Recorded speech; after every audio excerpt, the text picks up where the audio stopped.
Pathmonk is the AI for website conversions. With increasing online competition, over 98% of website visitors don't convert. The ability to successfully show your value proposition and support visitors in the buying journey separates you from the competition online. Pathmonk qualifies and converts leads on your website by figuring out where they are in the buying journey and influencing them in key decision moments with relevant micro experiences like case studies, intro videos, and much more. Stay relevant to your visitors and increase conversions by more than 50%.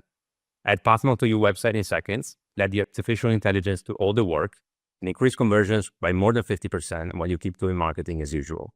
Check us out on pathmonk.com. Welcome to today's episode. Let's talk about today's guest. Today we have Michael Goldstein from LAN Infotech. Good to have you on today's show, sir. How's it going? Going great. Happy to be here. Perfect. So, Michael, we talked before the show we met. We talked about LAN Infotech a little bit, but I wanted our listeners to hear it from you, right? What's the heart of what your company does, and how would you describe it to someone new? So, again, I'm Michael Goldstein. I'm president and CEO of LAN Infotech. We are a managed service provider in South Florida. So we provide help desk services, cyber services, we're your everything IT for small and medium-sized businesses. Perfect. So, let's say I want to work with you, right? Which type of business would I be in, or what kind of industry do you feel you'll be able to serve the best? So I do think that we do a lot of work. My background is in legal, law firms. We do a lot of work in not-for-profit, property management. But, I kind of look at, in today's IT world, network infrastructure, cloud are a basis for any type of industry that we see today. So, people that need, a consultant, someone that has generalized help desk, you're in the cloud, you have remote users. I mean, we are a kind of a Swiss Army knife, to be honest with you on that. Right. Okay. That's a good point, because I was going to ask next, is there a core problem you solve for them? But it sounds like, it's actually maybe a bundle of problems that you might be able to solve for people, right? So what would they be able to expect when they come to you? Really an extension of your company. We focus in that small and medium-sized business, and then we also have enterprise customers that rely on our expertise. We're doing different things every single day, and lots of times small businesses or even medium-sized businesses that have IT staff, they're lucky to do an upgrade every 4 years. So for our customers, we just want to be an extension of their staff. We want to be, if they want it, their chief technology officer. We want to advise them on hardware, software, direction. And we also do a big focus of our practice is cyber. I mean, just going out and protecting you from the, small 2-person restaurant all the way up to, large luxury hotel. Right. Okay. So, that's the what partner does, right? It sounds like when you choose the companies you work with, because I'm sure it's a two-way street, right? They selected you, but you're also selecting them because you'll be an extension of their team, right? So, that's very important. Wait. I'm wondering, please go ahead. I was going to say, it's all about relationship and chemistry, because in reality, the basis of every company right now is tech. You can't hit the internet, they're the problem. You got a weird email that comes into the problem. So it's no different than, you go through that dating period, marriage, and hate to say sometimes you go through some divorce. So I think in reality, you have to like your technology partner, and, you have to be accessible. Yeah. I mean, I can see it. And especially when you talked about helping them protect the companies, right? It's that's definitely a role of a partner, right? Because you care, and you want to make sure their tech setup is safe, their infrastructure is safe, everything is right on track, right? So it is, and one of the I'll just say gifts that people tell me I have on that side of it is trying to translate those technical terms into real business issues, right? Sometimes they don't want to hear the bits and bytes; they want to know, at a very high level. how could you protect me? What do I have to do? And what was it going to cost? Right. Yeah, the three key questions, right? So I wonder if I'm, say, an enterprise customer, for example, and I want to get in touch with you. I understand, what LAN Infotech does. Um, how would I find out about you at this point in time? So, very big on LinkedIn. I know what you guys do on that side of it. So in reality, I think social is a big thing. So, LAN Infotech on all the major platforms that are there. I'm a big LinkedIn person for myself, Michael Goldstein. I think that we do win a lot of industry awards. We do participate a lot in the community. So I hate to say it, your favorite search engine, we probably show up pretty high up on there. Okay, that's awesome. Yeah, I did see you have quite a presence on LinkedIn, and it's great to see a leader actually sharing knowledge about their industry and not just, I guess, in a way, to share, but and not keep everything for yourself. If that makes sense. Yeah, Mm. I think it's important that we share out in the community content, fun things that are out there, things that we run across. I try to put a couple of personal things up there on LinkedIn because that way people kind of get to know you versus being the cyber guy, the AI guy, the marketing guy, on that type of stuff, but nothing too personal. Right, right. Okay, that's good. So you also mentioned that someone might find you on a search engine, right? If they type in the right keywords, if they're looking for someone for IT consulting and IT services in South Florida, then you're that, right? So in terms of then they will land on your website, right? In terms of how important is your website, I wanna, if you could rate it for me on a scale from 1 to 10, 1 being lowest, 10 being, you know, uh, the most important thing. What would you say your website? How would it rate on this scale in terms of how important it is to attract clients? I probably say, it's important. I think now we're at that 8, 9, spot because it's, people sometimes in today's day and age, they look you up like we're talking, find you on social media, they do a little research, maybe they want to look them LinkedIn and they want to get a feel for you. So I think, 10 years ago, we hit that peak, right? Of everybody needed a website. It had to be unbelievable. It had to be all these things. I think we faded from that, and I think it's back again. You know, we're in, you and I are in both different parts of the world. We do have some international clients. We do a lot of work with law firms. They're never off. So you never know when at 2 a.m, someone, went through that point in their to-do list and, lo and behold, they're reading your website. So I think it's important that goes out there. And then, of course, like in your business, it's important to capture that information, give them something so they don't feel like, you're just another takeout menu for, for IT or for marketing or those kind of. So I think it's important these days to keep that up. We spend a lot of time, keeping up our website, making sure that we get it evaluated from different opinions, different age groups on that type of thing. And I think web marketing really has come back because it's instant access.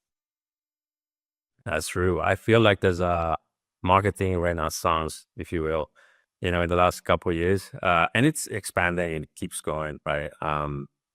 So yeah, I think, right. I think I like that term, marketing renaissance. So, our company's 15 years ago, 15 years.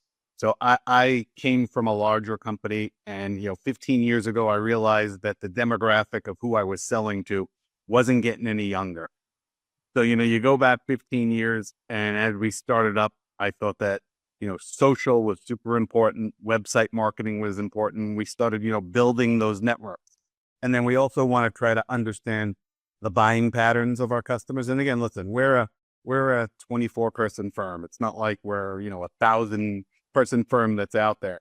But in reality, we have to appeal to different age groups just for buying to form that relationship. So I think it's important that we look at, all those social channels, try to analyze it. And I think, without analytics, how do we know how we're doing? You can't just invest money in your website, and those pieces without analytics. And that's why I think the renaissance of this whole piece of looking at those analytics and try to understand, whether it's something as simple as what, LinkedIn gives you or Facebook gives you, but obviously in the higher end of looking at your click-throughs. Right. Yeah. That's a really good point, actually, because yeah, we started treating marketing as a data-driven kind of uh, area, if you will, in the last few years, right? And somehow, I think, based on what you said, somehow we lost the, it's also a creative endeavor, right? There's a lot of creativity goes on. So yeah, I really like your take on that one.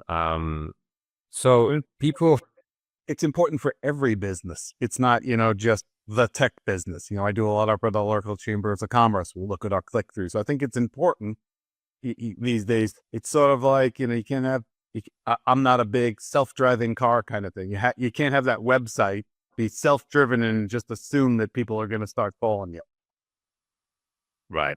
That piece is like you could automate, right? Also, marketing automation is pretty big at the moment. So in terms of your experience with websites, right? Is there anything that you learned about what makes a great converting website? Like, could be tools, tips. People usually like, a tool or two to put in their tech stack, let's say, or at least geek out on. But is there anything you can recommend when it comes to conversion? Thing because we recently were doing an online event with a tech vendor, and again, I think it's important to give personal growth type tips and different things.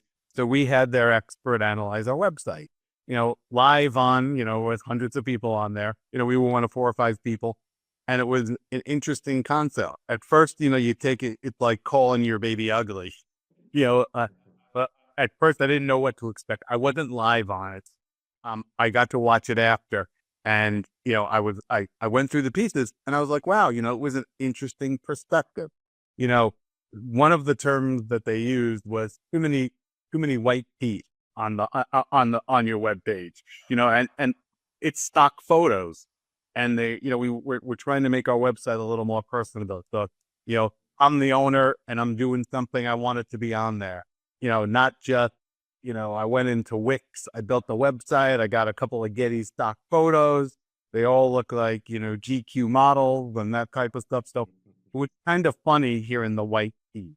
And then I think it's important for the website to get other people's opinion, because I kind of view that, in all industries, I might like vanilla ice cream, you might love chocolate ice cream.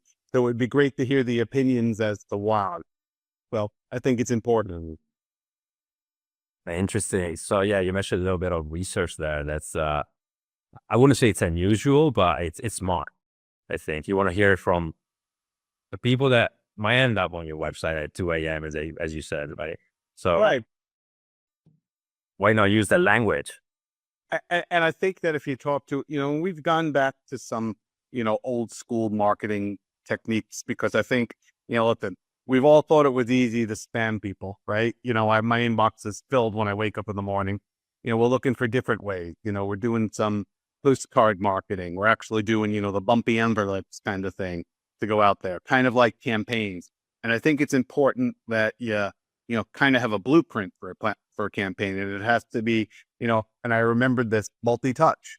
It could be that, we're with a company right now where our blueprints are, hey, this has to get mailed out on a Thursday. You're going to call them on a Monday. When you're going to have a process for people to follow up, because we can't wait for them to come to us. I'm in a very, I think everybody's in a competitive space these days that are there. And it's important to try different things, but have to have a plan. And that's what we're trying. I hate to say it, old school postcards, and in the plans of prepping, if we're timing this campaign, it'll be the first week of January for our first kind of real mail campaign, something in an envelope with a little bump that will give them something to open up. But, up to the point that, we'll probably do it to the middle or end of January. Can't do it now, holiday season all over the place. If I'm timing it on mail, a couple weeks before we're going to test the mail, where we're going to mail it to someone else. There's things that you think about that you don't think about till after you do it. It's like, why didn't the guy get this? So starting to, look at some of these things and make sure that, whether you're spending, small dollars, middle dollars, big dollars, we're all looking for a return on investment. And we know in marketing, sometimes one thing works and then you try it again, it just doesn't work. And then you try it the third time. So I think that, having a plan is the most important. And I think understanding your market is super important. That well, I love that you mentioned we went from the website to the, direct mail, physical, and it has a different experience to it, right? It's more personal. It's yeah, that was interesting. I mean, I do there are services out there that also help with that, right? It is. Because when you mentioned the word Renaissance, I was thinking about the old school stuff that were, that used to not work, and then you do it. And, you have to understand your market. So, marketing team for us wanted to put this together. I'm like, hey, look, then I can't get it together quick enough. We have all the catalogs and all the mail that comes back with holiday season coming in there. The delivery time, it's just kind of funny that, I started thinking about these things and, putting an old school plan together. It might work, it might not. We can't just hope that someone knocks on our door. We have to be, all of us have to be a little aggressive in our marketing, but not too aggressive. Right. Yeah. You don't want to be too aggressive. That's for sure. Well, it sounds to me like this is also part of your mindset, right? More than it's operational, but it's also how you operate yourself, right? So I actually wanted to switch gears a little bit and maybe talk about you as a leader, if you don't mind. So, Michael, what are the key tasks that you focus on a daily basis as the CEO and president of LAN Infotech? So I try to surround myself with great staff, right? Because you can't. No one wants to be on top of you all the time. So I'll view what our help desk chat looks like. I'll view it tickets. I just want to see what it looks like in the feel of things. I'm out there meeting with customers.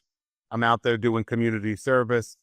I'm out there, bringing knowledge to our customers. I think that's one of the pieces that are in place.